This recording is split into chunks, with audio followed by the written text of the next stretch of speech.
So right, the today's session we are going to start the database design and development, and obviously Lawrence from USA is present, and I also invited Abid Malik and Khalid Azim as well, and they are not here, and hopefully they might join later on.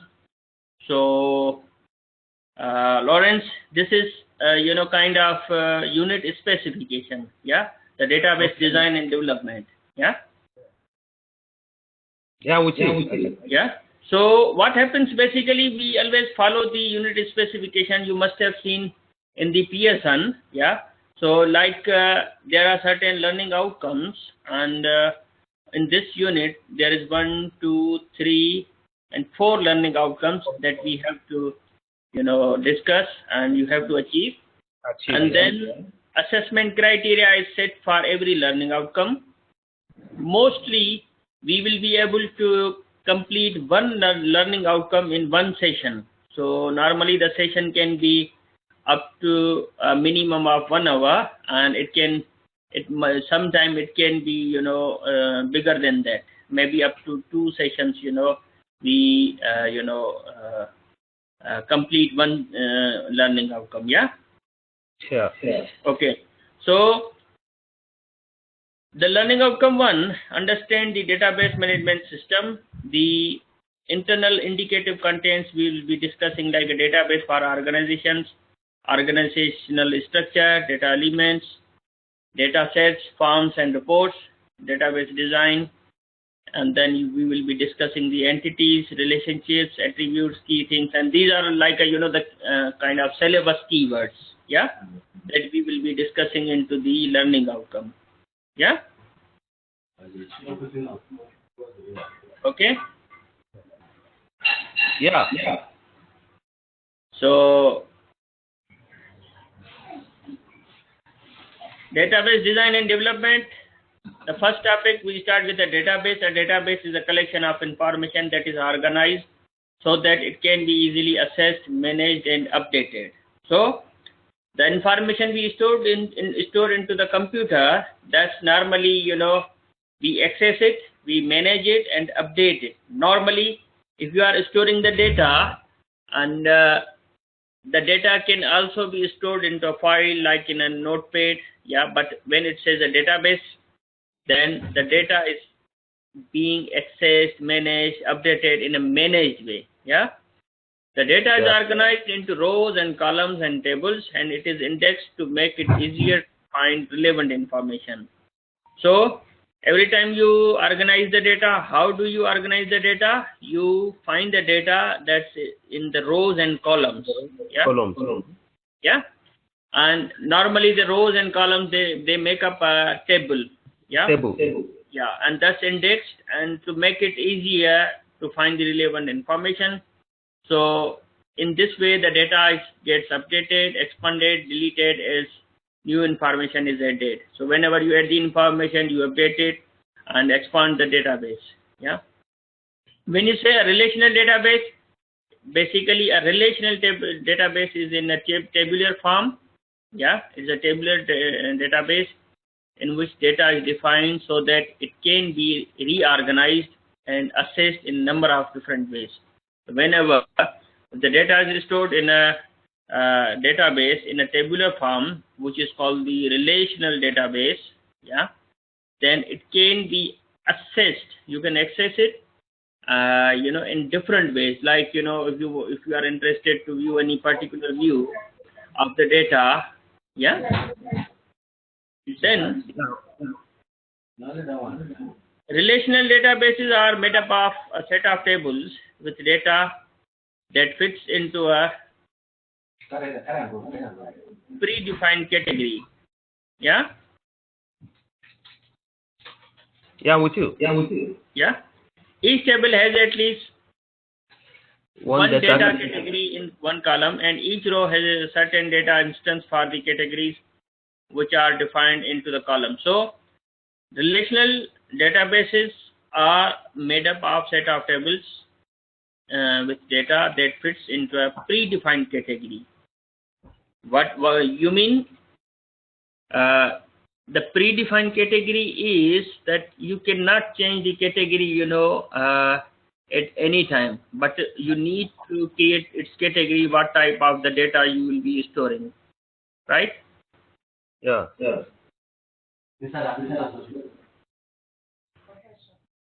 Now, what is an organizational structure? Organizational structure is a system that consists of explicit and implicit institutional rules and policies designed to outline how various work roles and responsibilities are delegated, controlled, and coordinated. More specifically, structure describes how members are accepted, how leadership is chosen, and how decisions are made. So one type of organization structure is hierarchical model as shown in the following figure. So obviously, when we talk about the databases, then obviously we use the databases into organizations. So it is important to understand the organization structure so that your databases could be used. Yeah. So like in an organization, you have a boss, you have a worker 1, worker 2, and possibly the other workers work under the other workers. Yeah. A simple table example of the above figure is like a person ID is 1 and its name is boss. Person ID 2 is worker 1. Person ID 3 is a worker. Person ID 4 is the worker 1. Person ID 5 is the worker 1, 2. So in this way, the hierarchical structure is defined. Now, we talk about the data element. What is a data element? The fundamental data structure in a data processing system. So whenever you talk about a data element, basically there's a fundamental data structure in a database data processing system. Any unit of data defined for processing is the data element. For example, account number, name, address, city, they are the data elements. A data element is defined by the size in characters, type, alphanumeric, numeric, true, false, date, etc. A specific set of values or range of values may also be part of the definition. Technically, a data element is a logical definition of data, whereas a field is the physical unit of storage in a record. Is that clear?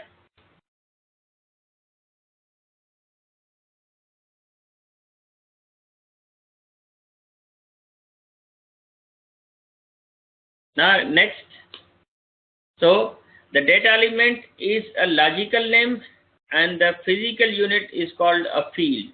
Whenever you are dealing with the data, you are basically storing the data in the form of a field. Physically, a field will be its values, and the data element would be a given name. For example, when you say a field is a product description, for example, is a product description is a field, and product number is also a field. And what do you store? You store like a manila, like let's say pencil, rubber band, copy paper, another field like these are the numbers. So data element is basically an entity, a unit of data. Now we explain the data set. What is a data set? Data set refers to the data selected and arranged in rows and columns for processing by software. Simply, the data set is the actual content of a database. In other words, database contains a set or number of data called data set. So whatever you are looking at this table, yeah, and the particularly arranged rows and columns, they for processing the software, they are actually the contents of the database. So basically these are the terminologies we use at the preliminary stage in order to explore this unit, which is a database systems. Now forms. What is a form? Forms are used for entering, modifying data in the database. For example, if a website asks you to register through the sign-up form, this form that you fill is translated to be saved as recorded into the database table. Yeah. So example of form is given, like this form is the name, last name, company, and address, city, state, province, and contact ID. So we call this kind of form as for entering and modifying the data. Yeah. Okay. Okay. I think you were dropped. So previous was about the data set. So the data set is basically the contents of the selected data. Yeah, which is normally called the contents of database. Whatever is in the database, that is basically the data set. And the previous one was the data element. Everything, any entity, a unit of data you define is the element, and normally the field is basically the physical value of the data. Like when you say a pencil is the field, and the product description is the data element. Yeah. So whenever you refer to any unit of data, you say it's an element, and when you say what is its value, you say it's a field. Yeah. Okay. Now forms, very simple. Report offers you the ability to present your data in print. If you have ever received a computer printout of a class schedule or printed invoice of a purchase, you have seen a database report. Reports are useful because they allow you to present components of your database in easy to read format. So whatever the reports, maybe on lots of records, lots of information, they are basically generated from the database. Yeah. An entity, the type of information that are saved in the database are called the entity.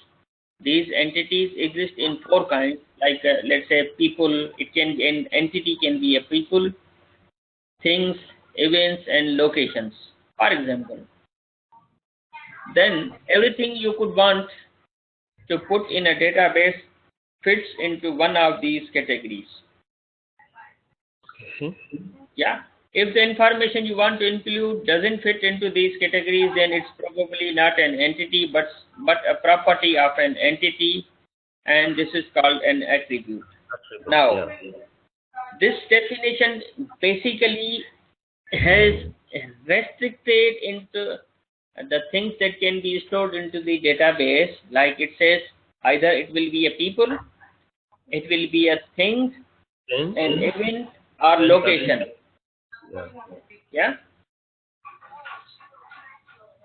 So try to, whenever you will be asked to analyze the database, to store the database, then you need to look at the entities first, that what entities will be there. For example, you can say that there will be a subject, there will be a verb, and there will be an object. So somebody will be the people, somebody will be the thing, somebody will be the event or action, somebody will be the location. So generally an entity is the kind of information about these, yeah? About things? Yeah. About events?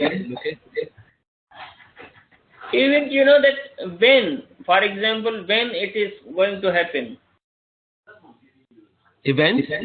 Yeah. Like, timings.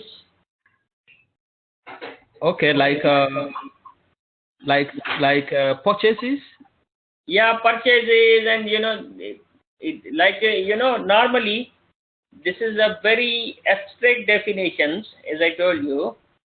But normally what happens when you type use case, when you want to analyze, anything, then you are dealing with two things: noun and verb. Yeah. Okay. Noun operates something on, and whenever you are able to find any noun, it means that the actor of the particular action. Yeah. And what action needs to be done, and then that will be the kind. That's a different. Have you ever studied about the UML, Unified Modeling Language? Yeah.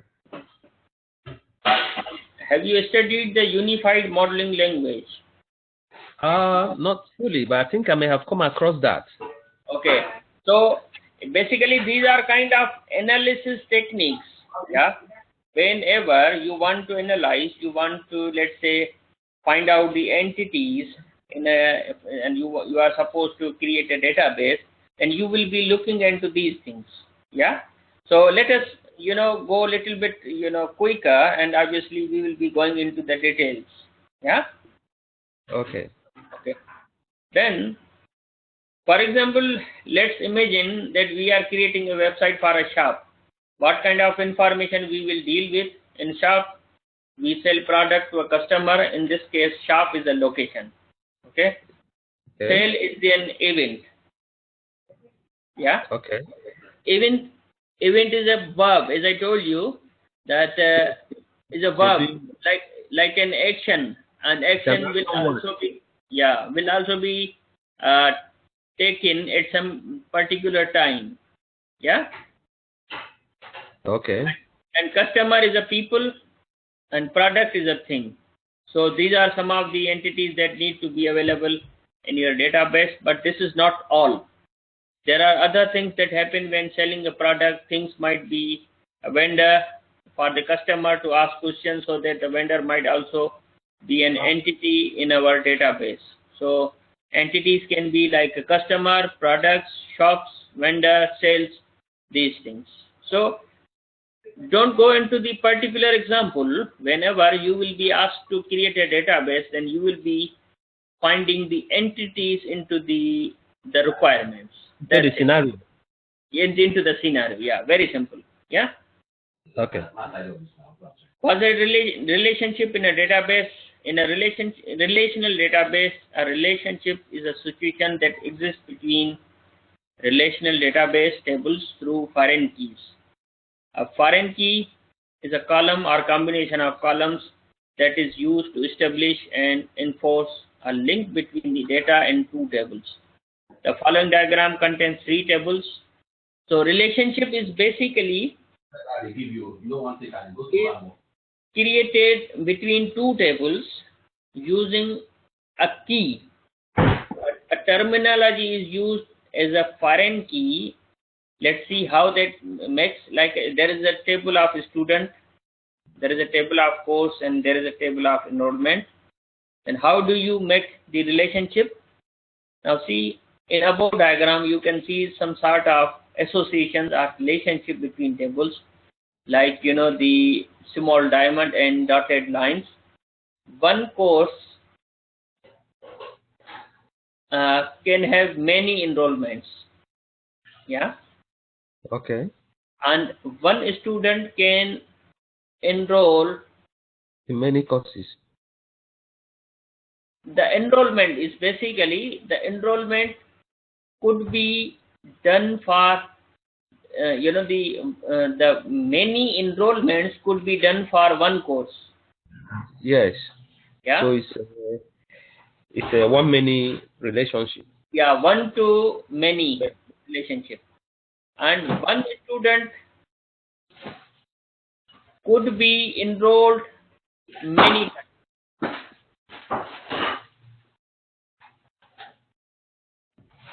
Yeah.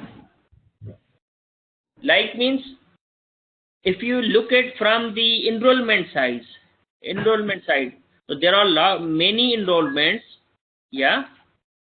And each student is being enrolled. Yes. Yeah. And so there are three types of relations between the tables, and relationship between different tables depends on how the related columns are defined. Let me give you another example. Like if we jump into the student and course, then we could say one to many. One student can enroll many courses. Yeah. Yeah, sure. So there can be the possibility of one to many to many, and one to one. Okay. Yeah. And if I ask you that, can you give me an example of one to one relationship? Given in the scenario or No, another? okay, for example, if I say address, student address, so we can say that a student can have only one address. Only one address, yeah. Yeah, so that's a one to one. If it is a one to many, then you can say that one student can enroll into many courses. Yeah? So that's it, simply. Yeah, or student and student ID. Yeah, that's the situation. So that's the concept behind one to many we discussed here, and I think that that's more about we have to understand this relationship in normal scenario. Wherever you want to analyze, then you will be dealing these kind of scenarios, and you need to represent using the relationships. So relationships are the associations. How do you represent?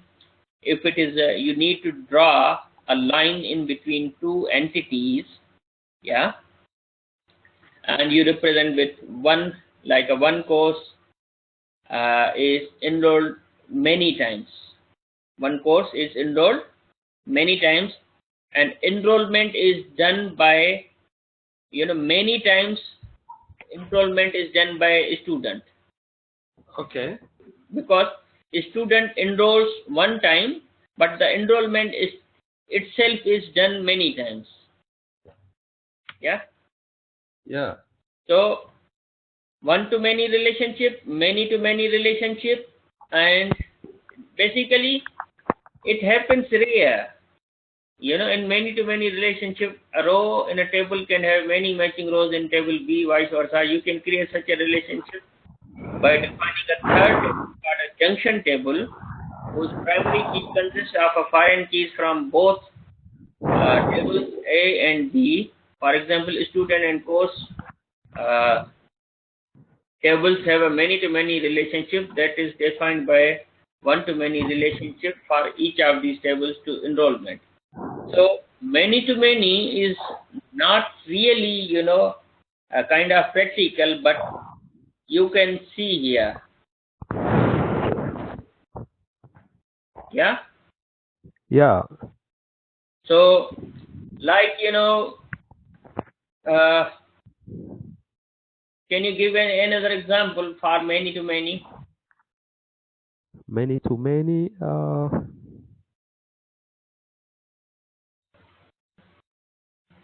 Many to many. Customers and orders. Yeah. Is Okay. that correct? We will, discuss. We can find, the examples, and we will be, when we will create come on the particular scenario, then we will look at the particular example. Yeah.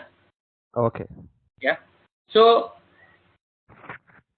the basic idea behind is that you have to find the relationship between the two, or more identities, that how many times they are occurring. Is that clear? Yeah. Okay. Now an attribute. A data element that you want to say for each entity are called the Attributes. So previously we discussed that there were an entity. Yeah. An entity was supposed to be represented with a name. Let me catch up with this particular entity definition. So entity could be any like a people or anything or event or location. Location, yeah. And now the attribute is basically the when you the data element that you want to say for each entity are called attributes. Attribute is further, the information given about an entity. Yeah, like the customer, the customer name, customer address, customer. Yeah, attribute. Like, if you are a human, then what are your attributes? You have an attribute like height, your age, your gender. These are your attributes. Yeah? Yes. So about the product that you sell, you want to know, for example, what is the price is, what the name of the manufacturer is, and what the type number is. About the customer, you know their customer number, their name and address. About the shop, you know the location code, the name, the address. So these are all the attributes. Yeah? Yeah. Now we come to the primary key. Yeah? A primary key is a field in a table which uniquely identifies each row or record in a database table. Primary keys must contain a unique values. A primary key column cannot have a null values. So whenever you have a table, when you make it a simple primary key, then it should have a unique value. It cannot be repeated and it cannot be null. Okay? Is it okay? Yeah, hello. Yeah. Is it okay? The primary key is okay? I didn't get that. Okay. A primary key is a field in the table. Okay. The table, for example, the first name, the last name, and we were, thinking about like a customer, the student ID. You gave an example earlier. Yeah. So let's say you said 1-to-1. Yeah. So 1-to-1, like the student ID cannot be given. The same ID cannot be given to two students. Make sense? Yeah, sure. Yeah. So when you make it a primary key, it means it contains only unique values in the customer ID. Yeah. Okay. And it cannot be null as well. Yeah, I cannot Okay. know. Now, foreign key. A foreign key is a key used to link two tables together. This is sometimes called a referencing key. A foreign key is a column or a combination of columns whose values match a primary key in a different table. The relationship between two tables matches the primary key in one of the tables with a foreign key in a second table. If a table has a primary key defined on any fields, then you cannot have any two records having the same value of that field. So how do you, interconnect two tables? For example, if you have a customer table, customer ID, customer last name, customer first name, street, customer apartment, city, state. So primary key is the customer ID, and when you make an order, then order number and customer with the customer ID, you create a relationship between the two tables, and you don't need to put all the other information into the orders table. Okay. Make sense? Yes. So have you ever, studied about these primary key and the foreign key?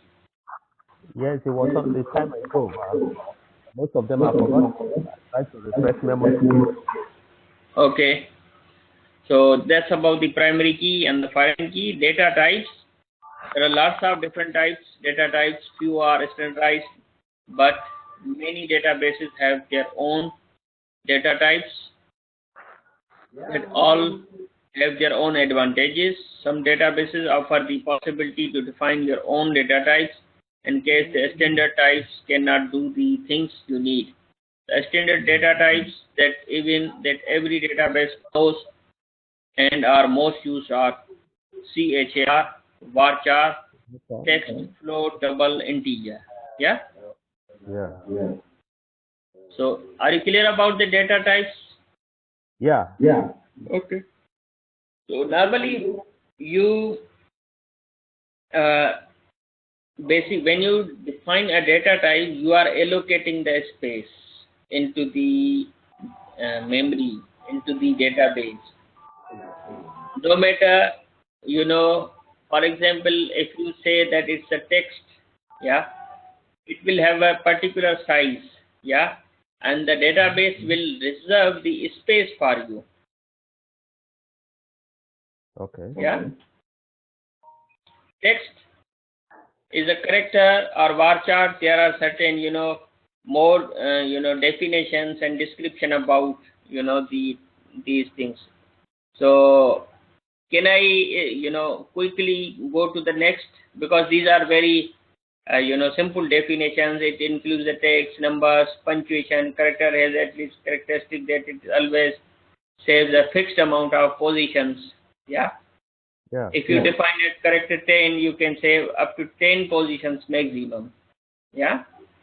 Yeah. So, so this is about the different types of the data. Yeah, you can define in your database. Yeah. Yeah. Like the character, varchar, text. Every data type has its own limitation. Yeah. Like integer contains a positive or negative whole number. A lot of databases have variation of int, such as the int, small integer, medium integer, and they have some, some ranges. Then float, double, they use the precision into the points. Yeah. Basically, this type of character, varchar, text, integer, float, these are being taught in the basics of computing. Did you ever study the computing, introduction to computers? Introduction to computers? Yeah. Yes. Yeah. So that computer platform. yeah. So normally, these things are being taught. What is a bit? What is a byte? What is a megabyte? What is a gigabyte? And these things have, are being taught in detail. Have you studied those? Yes, I know. What by megabyte? Yeah. So you can always refer to these data types in detail, and we move further. Yeah. Okay. Yeah. Now, other types like a BLOP for binary data, such as these, BLOP type data type is used in the INET, yeah, for IP addresses, and also usable for netmarks. So these data types are also, one kind of data type. Yeah. Okay. Now, there are lots of information related with these data types, numbering, calculations, and many more things, isn't it? Yeah. Yeah, sure. So just I listed here, and whenever we will really be interested into the detail, whenever, then it will not be difficult to go into the detail. Yeah. So just for your information, if you are dealing with a database, then obviously you will definitely be dealing with particular data types. Yeah. And it won't be the case that every time you will use the same data type for every field, but you will have the different type of data types. You need to make sure that which one is useful and which one you need to use. Yeah, makes sense? Yeah. Now, normalization. In relational database design, we not only want to create a structure that stores all of the data, but we also want to do it in a way that minimizes potential errors. when we work with the data. The default language for accessing data from relational database is SQL. In particular, SQL can be used to manipulate data in the following way: insert new data, delete unwanted data, and update existing data. Similarly, in an unnormalized design, there are three problems. Now, unnormalized design or normalized design. What happens when you created a database? Yeah, you try to find out the field names, whatever the fields, the data elements you will be using. You can do some mistakes. Yeah. When we work with the data, you find insert anomaly. This refers to the situation when it is impossible to insert certain types of the data into database. Yeah. Yeah. When it happens, for example, if you are trying to put any number into a date format, yeah, then, or for example, if you are writing your name in the field of date, will you be able to put it? No. No.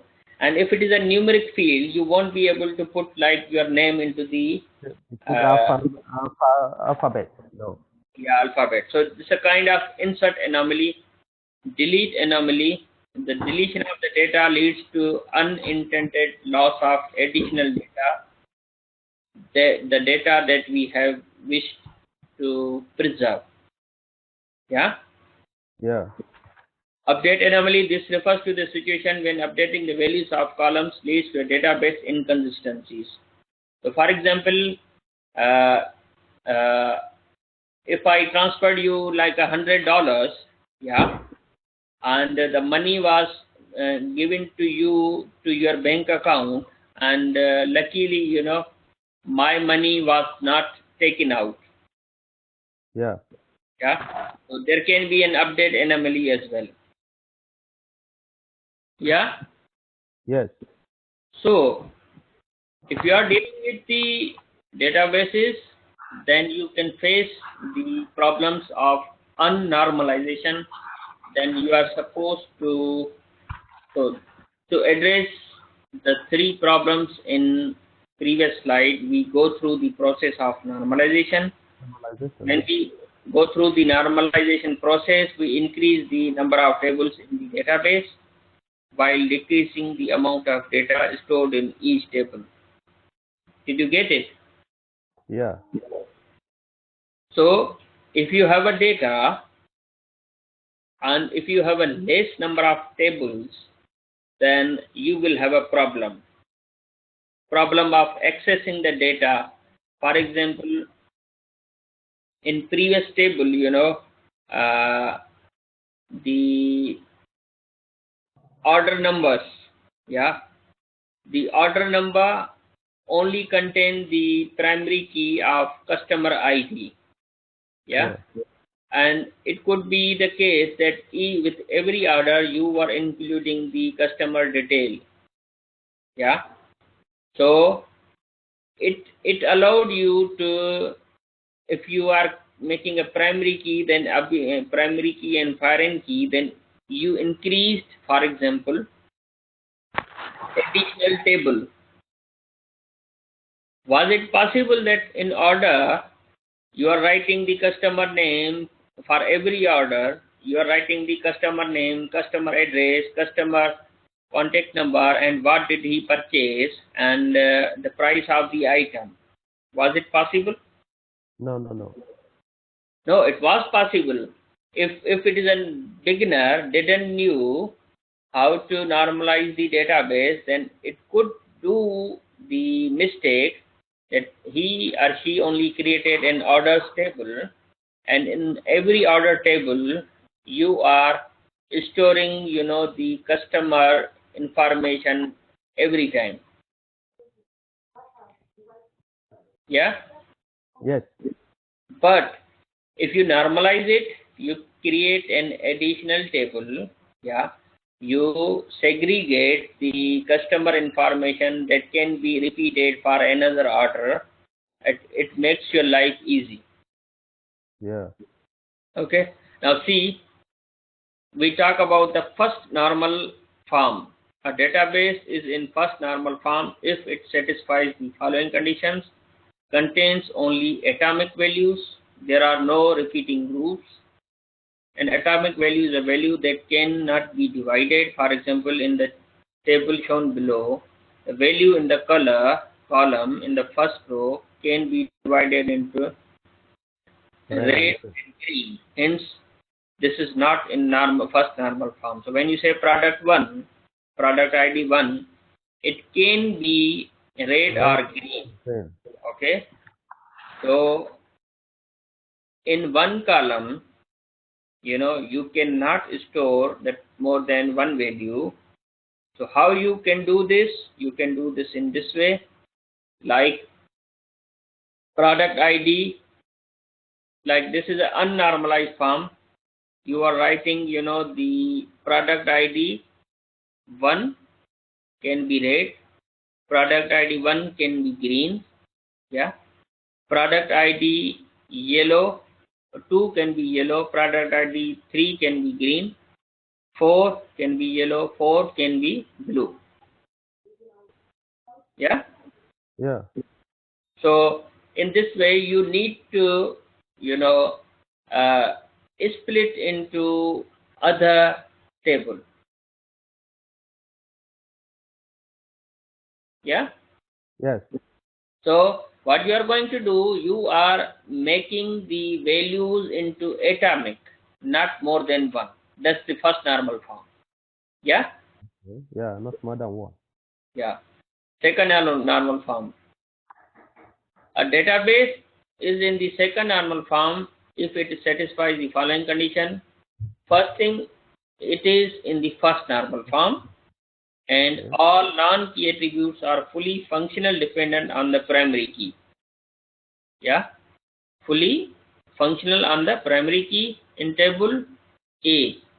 In a table, if attribute B is functionally dependent on A but is not functionally dependent on a proper subset of A, then B is considered fully functional dependent on A.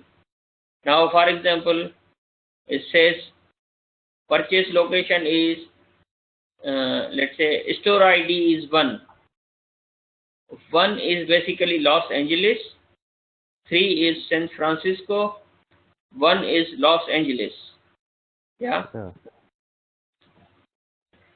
And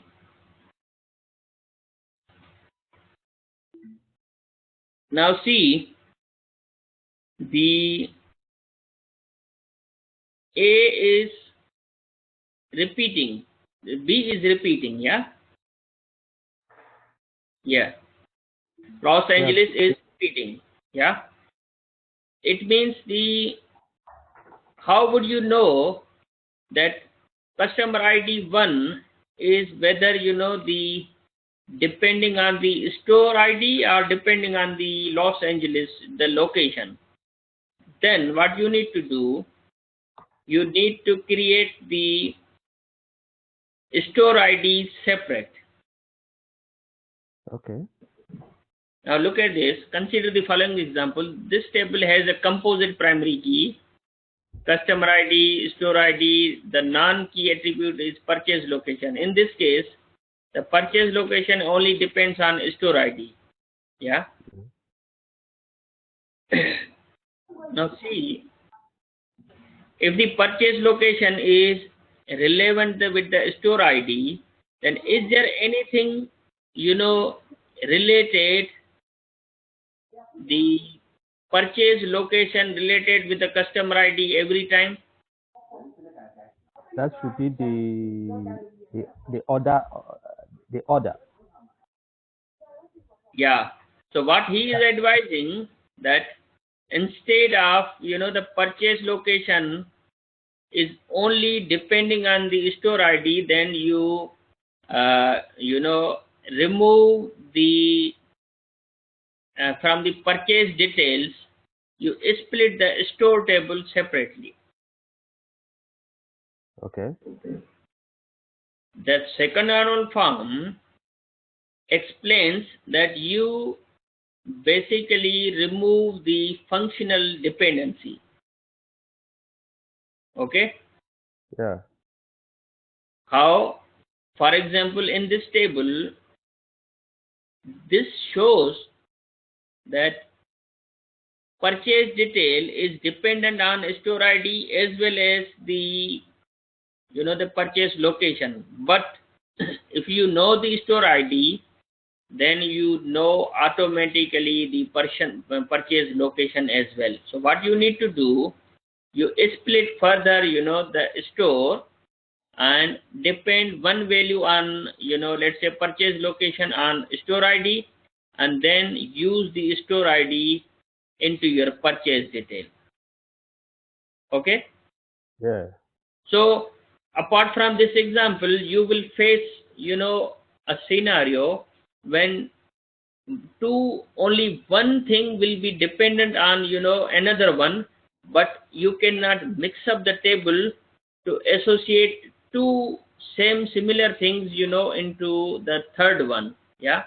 So what you need to do, you remove the dependency over here.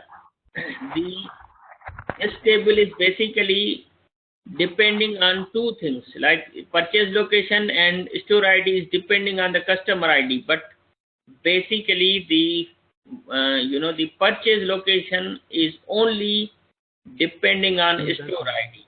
Yeah. Store ID. Yeah, store ID. So what you need to do, you create this like a store ID and purchase location as a separate table, then this then associate the store ID as a primary key and the foreign key. It means you are in the second normal form. Yeah. Okay. Yeah. So like in the first normal form, what you did the atomic values into every column. Yeah. In the second, you remove the dependency. Dependency. Yeah. Yeah. Dependency. And the third form is little bit tricky. A database is in third normal form if it satisfies the following condition. It is in the second normal form. There is no transitive functional dependency. By transitive functional dependency means we have the following relationship in the table A. Table A is functionally dependent on B. Let's say price is dependent on generic type and B is functionally dependent on C. In this case, C is transitively dependent on A. C is depending on B, depending on A via B. Is that true? Yeah. So price is depending on the genre and genre ID. Yeah. Okay, so what you need to do, consider the following example. What you need to do, you need to remove, let's say, consider the following example. In the table, book ID determines the genre ID and the genre ID determines the genre type. Therefore, book ID determines genre type via genre ID and we have the transitive functional dependency. This structure does not satisfy the normal form. So how? To bring this table to third normal form, we split the table into two as follows. Now, all non-key attributes are functionally dependent only on one primary key. Primary key. Yeah. So, in the third normal form, what do you face? You face a transitive dependency. A price is dependent on the genre type and genre type is dependent on the genre ID. Yeah. You need to remove the transitiveness, and what you need to do, you again split the table like with a genre ID, and genre ID is basically 1 or 2 or 1 or 3, and genre ID is further dependent on a genre type. Okay. So Yeah. maybe basically, this normalization is little bit, difficult to understand in first go. Okay. Yeah. So don't worry, just get an idea, and once you will go through this, and once you will have a more example in mind, or you will find the different examples, yeah, then you will get an idea. However, the overall idea behind these three normal forms is like you don't have an atomic value, you don't have a direct dependency, and you do not have another transitive dependency. At least you need to remove these dependencies. Yeah. Yeah. So let us take this as a snapshots for the course at the moment, like what we are what is the normalization about. Okay. Okay. Now, connecting the database applications. In a computer science, database connection is the means by which a database server and its client software communicate with each other. The term is used whether or not the client and the server are on different machines. The client uses a database connection to send commands to and receive replies from the server. So simply you should be able to know that how the database and applications are connected. A relational database is a digital database whose organization is based on the relational model of the data. Various software systems used to maintain relational database are called the relational database management system. So we were talking about database, and any software which manages that database is in the form of relations is called the relational database management system. There are lots of more other types of the database management systems. Possibly they may not be the relational, but there can be the network, there can be object oriented. Yeah. Virtually all relational database systems use SQL, structured query language, as the language for querying and maintaining the database. So the normal database server is a disk, yeah, and on the disk you have a data in the form of tables, rows, and columns. You have a logs, you have a control files, so that's a storage model. Then you have a process model, and then you have a memory model. You store these tables as an instance. So simply a relational database is a software, yeah, which is used and accessed via a structured query language. Yeah, simply. Don't go into the details and complication of this picture. Okay. Yeah.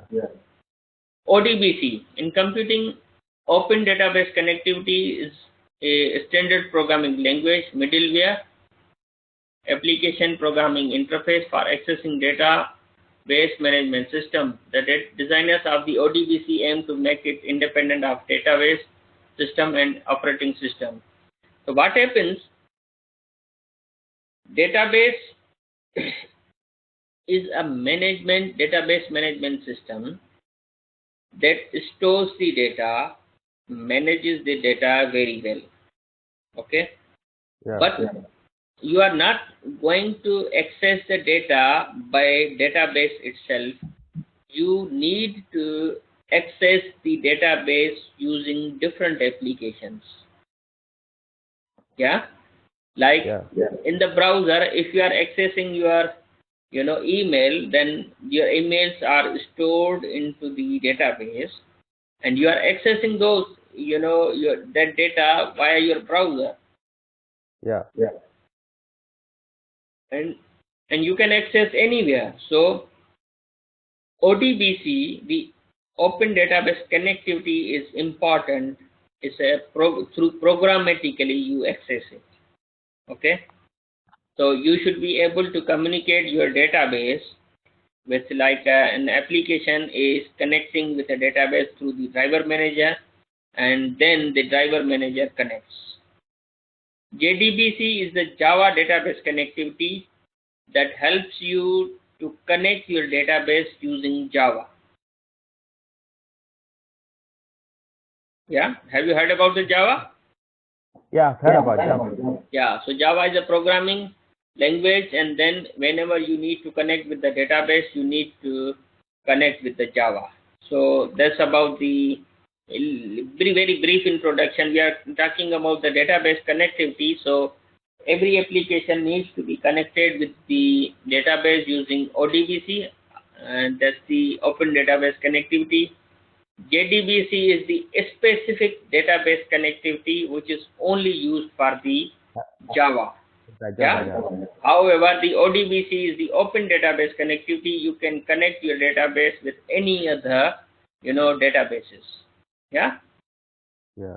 And simply, what is the database management system? A database management system is a computer software application that interacts with the user, other applications, and the database itself to capture and analyze data. A general purpose database management system is designed to allow the definition, creation, and querying, update, and administration of a databases.